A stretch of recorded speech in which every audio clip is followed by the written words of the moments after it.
بسم اللہ الرحمن الرحیم۔ شادی کی رات بلیڈنگ کو لے کر میرے دل میں بچپن سے ہی ایک خوف سا پیدا ہو گیا تھا۔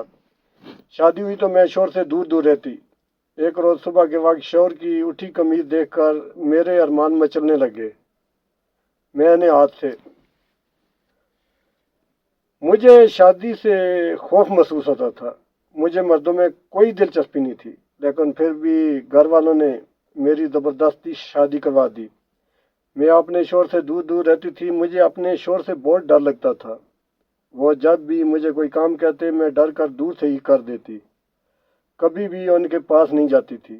مجھے لگتا تھا کہ میں پاس جاؤں گی تو شاید وہ مجھے پکڑ کر مجھ پر اپنی ساری شدتیں لٹا دیں گے، کیونکہ میں نے بچپن میں ایک شادی شدہ جوڑے کی ساگ رات کے بارے میں بہت ہی ڈراؤنی باتیں سنی تھی، اور اس رات اس دلہن کی چیخیں میں نے اپنے کانوں سے بھی سنی تھیں۔ اس وقت میری عمر صرف 15 سال تھی، اور 15 سال کی عمر اتنی کم بھی نہیں ہوتی۔ جب ہم لوگ شادی پر گئے تو اس نئے بیاہ جوڑے کی سوگرات تھی۔ گرمیوں کے دن تھے، گاؤں کا ماحول تھا، ہم سب لوگ صحن میں سو رہے تھے، اور اس شادی شدہ جوڑے کو چھت پر سلایا گیا تھا۔ میں اور میری کزن ہم دونوں ایک ہی چرپائی پر لیٹی ہوئی تھیں، اور ہمارا بچپن تھا، اس لیے ہم چاند تاروں کی باتیں کر رہی تھیں۔ میں اس کو کہہ رہی تھی کہ کیا تم تارے گن سکتی ہو؟ وہ کہتی ہے کہ نہیں۔ میری امی کہتی ہیں تارے تو کوئی بھی نہیں گن سکتا۔ ابھی ہم یہی باتیں کر رہی تھیں کہ اچانک سے اس لڑکی کے چیخنے کی آوازیں آنے لگیں۔ وہ بہت زور زور سے چیخیں مار رہی تھی۔ سب سوئے ہوئے تھے، لیکن جیسے ہی میرے کانوں میں اس کے چیخنے کی آوازیں پڑیں تو ساتھ ہی وہ زور زور سے پکارنے لگی۔ اس لڑکے کے باپ کا نام لے رہی تھی۔ کہتی ہے کہ آپ کا بیٹا بہت ظالم ہے، اس نے میرا خون نکال دیا ہے، مجھے بہت زیادہ درد ہو رہا ہے۔ میں بڑی پریشان ہوئی کہ ایسا بھی کیا ہوا جو اس لڑکی کا خون نکل آیا ہے، لیکن وہ لڑکی چپ کرنے کا نام ہی نہیں لے رہی تھی، شور ڈالی جا رہی تھی۔ سارے گھر والے اٹھ گئے، اور جب اس لڑکی کی ناند چھت پر گئی تو اس نے جا کر دیکھا کہ وہاں پر تو عجیب سا ماحول تھا۔ اس نے اپنی ماں کو بلایا۔ اس کی ماں گئی تو لڑکی بے ہوش ہوئی پڑی تھی۔ چیختے چیختے نہ جانے وہ کب بے ہوش ہوئی، کسی کو کچھ پتہ ہی نہ چلا۔ پھر اچانک اسے اسپتال لے جایا گیا۔ پوری رات وہ اسپتال میں رہی۔ صبح گھر میں عورتوں کی باتیں سنی تو میرے رونگٹے کھڑے ہو گئے، کیونکہ ساری عورتیں باتیں کر رہی تھیں کہ اس کے شوہر نے اس کے ساتھ زبردستی 4 سے 5 دفعہ طلاق بنایا ہے۔ اب میں بچی تھی، مجھے اتنا پتہ تو نہیں تھا کہ کون سا طلاق بنایا ہے، بس مجھے یہی پتہ تھا کہ اس کے ساتھ اتنی زیادہ زیادتی کی گئی کہ اس کا خون نکل آیا، اور درد کی وجہ سے وہ بے ہوش ہو گئی۔ بس یہی بات میرے دماغ میں بیٹھ گئی تھی۔ میری کوئی بہن بھی نہیں تھی جو مجھے سمجھا دیتی، کیونکہ میں اپنے ماں باپ کی اکلوتی بیٹی تھی۔ مجھ سے بڑے میرے 3 بھائی تھے اور میرے ماں باپ تھے۔ میری ماں بہت ہی زیادہ پرہیزگار عورت تھی، نماز اور قرآن پاک پڑھتی تھیں۔ میں نے میٹرک کے بعد تعلیم حاصل نہیں کی تھی، بس گھر کے کام وغیرہ کرتی تھی۔ ابھی میری عمر 17 سال ہی ہوئی تھی کہ میرے گھر والوں نے میری شادی کروا دی۔ میں بہت منع کرتی رہی، بہت ضد کی، کھانا پینا چھوڑا، لیکن کسی نے میری کوئی بات نہ مانی۔ جب میری شادی ہوئی تو میں اپنے شوہر کو لے کر بہت پریشان تھی، کیونکہ میرے دماغ میں شوہر کو لے کر ایک عجیب سا خوف پیدا ہو چکا تھا۔ مجھے لگتا تھا کہ دنیا کے سارے مرد ایک جیسے ہی ہوتے ہیں۔ شوہر جب بھی مجھے پاس بلاتا یا کسی کام کا کہتا تو میں اس کو دور دور سے ہی اشارہ کر دیتی۔ شوہر بھی اتنا زیادہ محسوس نہیں کرتا تھا، اور اس بات کو لے کر میں بڑی پریشان ہوتی تھی کہ میرا شوہر موٹا تازہ اور ہٹا کٹا تھا، لیکن وہ مجھ سے کوئی تعلق کیوں نہیں بنا رہا تھا۔ میں اس بات کو لے کر بڑی حیران تھی، لیکن اندر سے بڑی خوش تھی کہ چلو میری من کی آرزو پوری ہو رہی ہے۔ میں مطمئن ہوں، آرام سے سو جاتی ہوں، کوئی مجھے یہاں کچھ نہیں کہتا۔ ابھی ایسے ہی دن گزر رہے تھے۔ میرے سسرال کا چھوٹا سا گھرانہ تھا، سارے کام کاج کر کے سو جاتے، اور میں چونکہ اس گھر میں نہیں تھی تو نئی جگہ پر مجھے نیند نہیں آتی تھی۔ رات کے ٹائم تو میں سو جاتی تھی، لیکن دن کے ٹائم مجھے نیند نہیں آتی تھی، میں بیٹھی رہتی تھی، سوچتی رہتی تھی۔ پھر ایک دن شور کہنے لگا، ایسے تو تم بور ہو جاتی ہو، کیوں نہ تمہیں ٹی وی لگا دوں تاکہ تم ڈرامے فلمیں دیکھ لیا کرو، ایسے میں تمہارا دل بھی لگا رہے گا۔ شور کی بات مجھے بڑی اچھی لگی، کیونکہ مجھے بچپن سے ہی فلمیں ڈرامے دیکھنے کا بہت شوق تھا، کیونکہ ہمارا گھرانہ تھوڑا مذہبی سا تھا، اس لیے ہمارے گھر میں یہ چیزیں پسند نہیں کی جاتی تھیں۔ اگلے دن شور نے مجھے بڑی سی LCD لگوا دی اور مجھے گھر میں انٹرنیٹ بھی لگوا دیا۔ میں صبح جلدی جلدی کام کرتی اور پھر مووی لگا کر بیٹھ جاتی۔ مجھے بڑے مزے کے سین دیکھنے کو ملتے ہیں۔ پھر ایسے کب میں ناچ گانے کی شوقین ہو گئی، مجھے پتہ ہی نہ چلا۔ سوشل میڈیا کی جو دنیا ہوتی ہے، اس کا ایک الگ ہی نشہ ہوتا ہے۔ شاید بندہ بھوکا بیٹھ سکتا ہے، لیکن اگر آپ سوشل میڈیا یا کوئی ایسا پلیٹ فارم کھول کر ناچ گانا دیکھنے بیٹھ جاؤ تو پھر دل کرتا ہے کہ بس دیکھتے ہی رہو۔ وقت کے ضائع ہونے کا تو پتہ ہی نہیں چلتا۔ میں ویڈیو دیکھتی رہتی، ڈرامے دیکھتی رہتی۔ کب میرے دل میں محبت کی ایک چھوٹی سی کوپ نے سر اٹھایا، مجھے پتہ ہی نہ چلا۔ میں تو بس ڈرامائی ٹائپ کی لڑکی بن گئی، خوابوں کی دنیا میں رہنے والی جذبات سے بھرپور لڑکی، جسے اپنی زندگی میں ایک ہیرو چاہیے تھا، جیسے ڈرامے کا ہیرو ہوتا ہے۔ اب مجھے یہ مرد ذات سے وحشت اور شور کا تعلق سب کچھ بھول چکا تھا، بلکہ مجھے تو مرد ذات بہت اچھی لگنے لگی تھی۔ شور آتے تو میں بھاگ بھاگ کر ان کے کام کرتی۔ شور کو میرا رویہ کچھ بدلا بدلا لگنے لگا تھا۔ وہ بھی بہت حیران ہوتے کہ اچانک سے یہ میری زندگی میں اتنا بدلاؤ کیسے آ گیا۔ اب میں شور کے پاس بیٹھ جاتی، بہانے بہانے سے بات کرتی، اور باتیں کرتے کرتے بے دھیانی سے میں ان کے ہاتھ پر ہاتھ مارتی تو وہ بڑے خوش ہوتے اور حیران کن نظروں سے میری طرف دیکھتے۔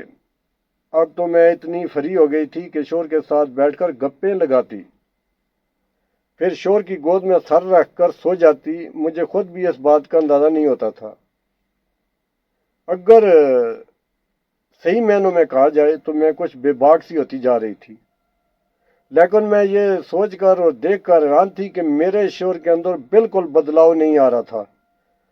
وہ یوں کا توں تھا، اس کے مردانہ جذبات سر بھی نہیں اٹھا رہے تھے۔ مجھے یہ بات پریشان کر رہی تھی کہ کہیں میرا شور نامرد تو نہیں ہے، اور اب میں کسی دھوکے میں تو نہیں ہوں۔ اور اب تو میں حیران ہونے کے ساتھ ساتھ بہت پریشان بھی رہنے لگی تھی۔ مجھے یہ بات بے چین کرنے لگی تھی کہ آخر میرا شور میرے قریب کیوں نہیں آتا۔ جیسے ہی میں صبح اٹھتی، شور کی قمیض اٹھی ہوئی ہوتی تھی۔ میں بہت حیران تھی، اگر شور نامرد تھا تو شور کی قمیض کیوں اٹھی ہوئی ہوتی تھی۔ میں نے ایک دن ہاتھ لگا کر جیسے ہی محسوس کرنے کی کوشش کی تو میرے شور نے جلدی سے میرا ہاتھ پکڑ لیا۔ شور کی اس حرکت کو دیکھ کر اندر سے تو میں کھلکھلا اٹھی تھی،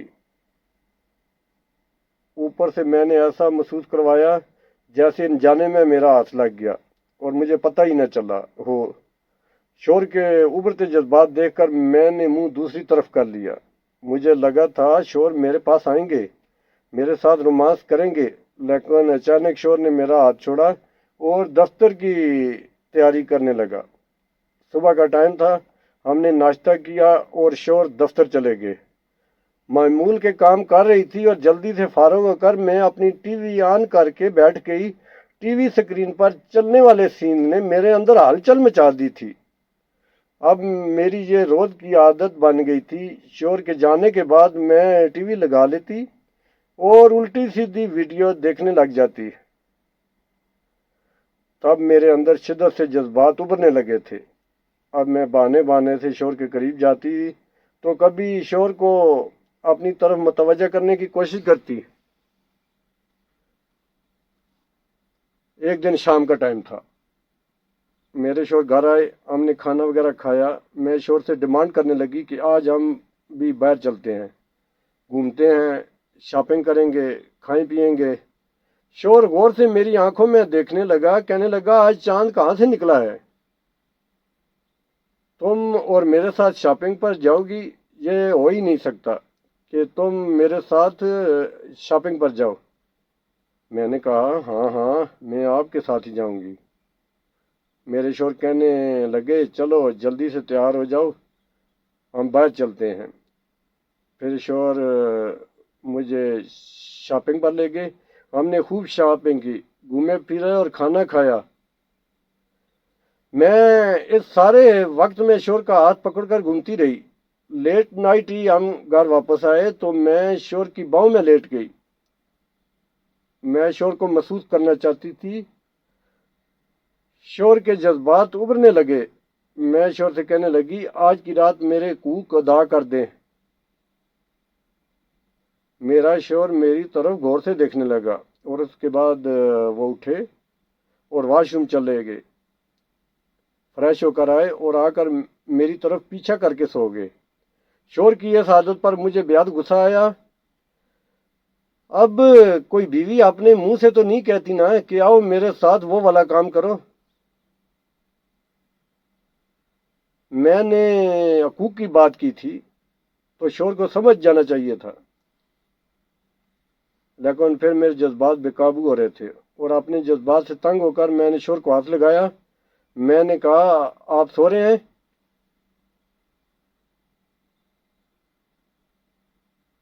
کہنے لگے مجھے جب نیند آ رہی ہو اور مجھے نیند سے کوئی جگائے تو مجھے بہت غصہ آتا ہے، مجھے اس وقت بہت نیند آ رہی ہے، ہم صبح بات کریں گے۔ شوہر تو سو گئے تھے لیکن مجھے نیند نہیں آ رہی تھی۔ مجھے اس وقت شدید غصہ آ رہا تھا، اپنے شوہر پر اور کچھ خود پر بھی آ رہا تھا۔ پہلے تو میں ایسی لڑکی تھی جسے مرد بالکل پسند نہیں تھے، اب اچانک سے میرے اندر کیا بدلاؤ آ گیا تھا کہ مجھے مرد اچھے لگنے لگے تھے۔ پتہ نہیں یہ فلموں ڈراموں کا اثر تھا یا پھر شادی کا، کہ ایک کمرے میں دو جوان اور خوبصورت لڑکی لڑکا رہ رہے تھے تو ایک دوسرے کو دیکھ کر جذبات ابھر رہے تھے۔ خیر میں یہی سوچتی رہی۔ پھر کب میری آنکھ لگی مجھے پتہ ہی نہیں چلا۔ جب صبح میں اٹھی تو شوہر سے موڈ بنا لیا۔ میں شوہر سے ناراض تھی۔ ویسے تو شوہر کو محسوس کرنا چاہیے تھا کہ میں ناراض ہوں، وہ مجھ سے پوچھتے، مجھے مناتے، لیکن میرا شوہر مجھے مسلسل اگنور کر رہا تھا اور شوہر کی اس بات سے مجھے بہت غصہ آ رہا تھا کہ میرا شوہر مجھے اگنور کیوں کر رہا ہے۔ کافی دن ایسے ہی گزرتے رہے اور شوہر روز رات کو سو جاتے اور میں منہ دیکھتی رہ جاتی۔ ایک روز تنگ آ کر سوچا کہ آج کی رات شوہر سے لازمی بات کروں گی کہ آخر ان کو میرے ساتھ مسئلہ کیا ہے، انہوں نے شادی کس لیے کی ہے۔ اگر ان کو میرا حق پورا نہیں کرنا، اگر انہوں نے میرا حق پورا نہیں کرنا تھا تو مجھ سے شادی نہ کرتے۔ تو اس روز شوہر کمرے میں آئے، میں نے ان سے کہا مجھے آپ سے بہت ضروری بات کرنی ہے۔ کہنے لگے ہاں بولو، کیا ضروری بات کرنی ہے؟ میں نے شوہر سے اپنے جذبات کے بارے میں بات کی۔ میں نے پوچھا کہ آپ میرا حق ادا کیوں نہیں کر رہے؟ شوہر میری بات سن کر خاموش ہو گئے، انہوں نے نظریں جھکا لیں، انہوں نے مجھے اس بات کا کوئی بھی جواب نہ دیا۔ مجھے اپنے شوہر کا یہ والا رویہ بڑا ہی تکلیف دے رہا تھا۔ میں نے شوہر کا ہاتھ پکڑا، انہیں ہلایا، ان سے پوچھا، لیکن وہ چپ چاپ بیٹھے رہے۔ شوہر نے میری بات کا کوئی جواب نہ دیا، وہ چپ چاپ اٹھ کر کمرے سے باہر چلے گئے۔ اب تو مجھے اتنا غصہ آ رہا تھا کہ دل کر رہا تھا کہ میں چیخوں چلاؤں اور سب کو بتاؤں کہ میرا اپنا شوہر میرے ساتھ یہ سب کچھ کر رہا ہے، مجھے میرا حق نہیں دے رہا۔ اپنے شوہر کا یہ والا رویہ بڑا ہی تکلیف دے رہا تھا کہ پتہ نہیں کیوں میرا شوہر میرا حق ادا نہیں کر رہا، لیکن نہ چاہتے ہوئے بھی اس رات میں چپ کر کے سو گئی۔ صبح کے 5 بجے میری آنکھ کھلی، جیسے ہی میں نے دیکھا کہ شوہر کی شرٹ اتری ہوئی تھی۔ میں نے جیسے ہی شوہر کو ہاتھ لگایا، شوہر ایک دم سے پھدک کر اٹھے اور کہنے لگے یہ کیا حرکت ہے، تمہیں شرم نہیں آتی ایسی حرکتیں کرتے ہوئے؟ اس روز میں نے آؤ دیکھا نہ تاؤ شوہر سے کہا اب مجھ سے برداشت نہیں ہو رہا، میں جذبات سے بہت عاری ہو چکی ہوں، اگر اب آپ نے مجھے میرا حق نہ دیا تو میں یہاں نہیں رہوں گی، میں گھر چھوڑ کر چلی جاؤں گی۔ اس روز شوہر نے میرا ہاتھ پکڑا، پیار سے میرے ہاتھ کو سلایا، پھر میرے ہاتھ پر اپنے لب رکھے اور ایسی بات شور نے مجھے بتائی جسے سن کر میرے پاؤں کے نیچے سے زمین نکل گئی۔ کہنے کو تو وہ بات عجیب سی تھی، لیکن شاید میں اس بات کی توقع نہیں کر رہی تھی۔ میں تو سوچتی تھی کہ میرا شوہر نامرد ہوگا، لیکن جب شوہر کی اتری ہوئی شرٹ دیکھتی تو شوہر کی نامردگی والی بات بھول جاتی تھی۔ اس روز میرے شوہر نے مجھے بتایا کہ میں دفتر میں کام کر رہا تھا کہ اچانک میری طبیعت اتنی خراب ہو گئی کہ مجھے اسپتال لے جایا گیا۔ جب اسپتال لے جایا گیا تو ڈاکٹر نے کہا اس کو اپینڈکس کا شدید درد اٹھ رہا ہے، اگر اس کا ابھی آپریشن نہ کیا گیا تو اس کا اپینڈکس پھٹ بھی سکتا ہے۔ فوراً سے میرے گھر میں اطلاع دی گئی اور مجھے ہاسپٹل میں ایڈمٹ کر لیا گیا۔ اگلے دن میرا آپریشن تھا اور 3 دن بعد میری شادی تھی۔ اگر شادی کی ڈیٹ آگے کرتے تب بھی مسئلہ ہو جاتا اور اگر سب کو بتا دیتے تو تب بھی مسئلہ ہو جاتا، اس لیے بس چپ چاپ آپریشن کروا لیا۔ اسی لیے تو میں شادی کے پورے فنکشن میں بڑا چپ چاپ سا بیٹھا رہا تھا، میں نے کوئی ہلا گلا نہیں کیا، چپ چاپ میں نے ساری شادی اٹینڈ کی۔ شوہر کی بات سن کر میں بہت حیران ہوئی تھی، اگر ایسا ہی مسئلہ تھا تو شوہر نے مجھے پہلے کیوں نہیں بتایا تھا؟ تو تب شوہر کو مجھے بتانا چاہیے تھا، بھلا ایسی بھی کوئی بات تھی؟ بیوی اور شوہر تو ایک گاڑی کے 2 پہیے ہوتے ہیں، ان کو مشورے سے چلنا ہوتا ہے، تو کیوں شوہر نے مجھ سے یہ بات چھپائی؟ خیر میرے شوہر نے اپنی غلطی پر مجھ سے معافی مانگی اور اس رات شوہر نے اپنی ساری حدیں پار کر دیں۔ شوہر نے پوری رات میرے ساتھ تلق بنایا۔ صبح جب میں اٹھی تو خوشی اور سکون محسوس کر رہی تھی۔ اب میں بہت چہک رہی تھی۔ آج میں بہت خوش تھی کیونکہ میرے شوہر نے مجھے زندگی بھر کا سکون دے دیا تھا۔ جس بات سے میں ڈر رہی تھی وہ میرا ڈر تو ایسے چٹکے میں ختم ہوا کہ مجھے کچھ پتہ ہی نہ چلا۔ اب میں اپنے شوہر کے ساتھ بہت خوش ہوں۔ کچھ عرصے بعد میں امید سے ہو گئی اور اللہ تعالیٰ نے مجھے چاند سا بیٹا دیا۔ میں شوہر کے ساتھ ایک آئیڈیل زندگی گزار رہی ہوں اور آپ سب سے بھی کہوں گی کہ حالات کو سمجھا کریں۔ کبھی کبھی اللہ تعالیٰ کی ذات کے ہر کام میں بڑی بھلائی ہوتی ہے، اور پھر یہ سب تو آپ لوگوں نے سننا ہی ہے نہ کہ صبر کا پھل بہت میٹھا ہوتا ہے۔ کائنڈلی میرے چینل کو سبسکرائب ضرور کریں۔